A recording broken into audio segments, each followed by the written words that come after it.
Hello and welcome to a LEGO preview for Series 2 of the LEGO Marvel CMFs, releasing in blind boxes under set number 71039, retailing at $3.49 in the UK and $4.99 in the US. Interesting that the US LEGO site is listing a release of September 1st, but the UK site just says coming soon, so not sure as the reason for this, but LEGO has released complete images for all 12 characters included with this series. So let's take a look at the lineup together. So to begin, I will say I think your interest in this series may well depend on how much you have enjoyed the shows that each one relates to. I know there hasn't been the greatest reception, and no doubt everyone has their favourites. We're all entitled to our opinions. And it's interesting that LEGO have even included either figures or versions of figures from shows that have not even come out yet. So mild spoilers. But from Hawkeye, we obviously have Hawkeye and Kate Bishop, both with what look to be newer versions of the LEGO bow and arrow piece. And Kate includes a pizza box. She also has a bit more detail on her legs than Hawkeye does. He just has plain leg pieces, but he does have some arm printing. But fairly basic looking figures, they're okay. We also have Echo. She also looks to be based on her upcoming show instead of her appearance in Hawkeye. I will say this figure looks quite detailed. Obviously we haven't seen her costume, so we won't know how accurate this is till the show airs, but I think she looks quite good. I particularly like how they've done the legs, showing her prosthetics, and nice printing on the arms as well.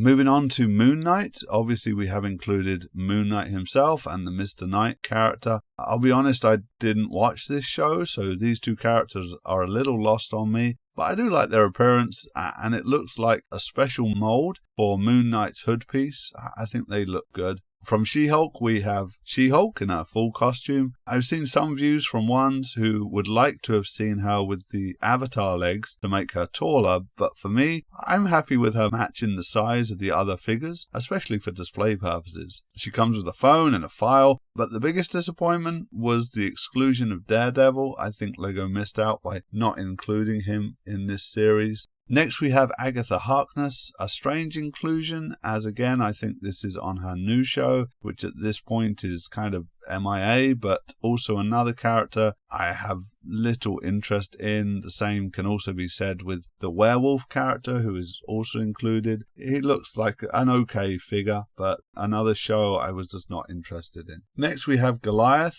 with a small Ant-Man micro figure. Another spoiler from LEGO, as I have read that this is based on the next series of Marvel's What If show, so another strange inclusion. Why they couldn't have included a version of Kang or even Mobius, considering that season 2 of Loki is actually due to be aired in October.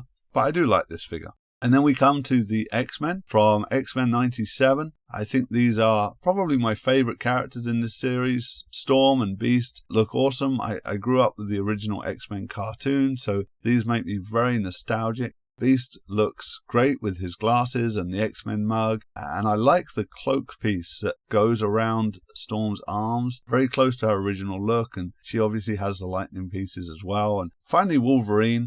I know we got a Wolverine figure included with the mech release from 2022, but I do think this is a much better version. Great detail on his arms and legs, so more accurate there. He also comes with a sentinel head, which I think is kind of a fun little accessory. But there you have it, all 12 figures. I'm not fully sold on this collection. I think there are some glaring omissions. Ms. Marvel has just been ignored, and some strange additions, but I'm sure LEGO was probably at the mercy of Marvel switching up their release schedule. The biggest problem that I feel is going to come from this series is going to be getting the figures you want. As has been well reported on, LEGO has moved on from the plastic blind bags to cardboard boxes. I get the reasons for doing so, it makes sense, but it does mean no more feeling the bags to figure out what's inside, and of course no more feel guides. But I guess time will tell if this series will suffer as a result. You will either get boxes being ripped open in stores, or everyone looking to resellers to either complete their collection or get only the figures that they are interested in. I myself am on the fence. There really are only a few that I'm interested in, but what do you think? Do you like the selection? Are you happy about them being in boxes, or does that put you off from trying to buy any? Let me know in the comments below, and in the meantime, feel free to leave a like and subscribe. It will help me bring more videos like this to you in the future. Enjoy, take care, I'll catch you on the next one. Ta for now!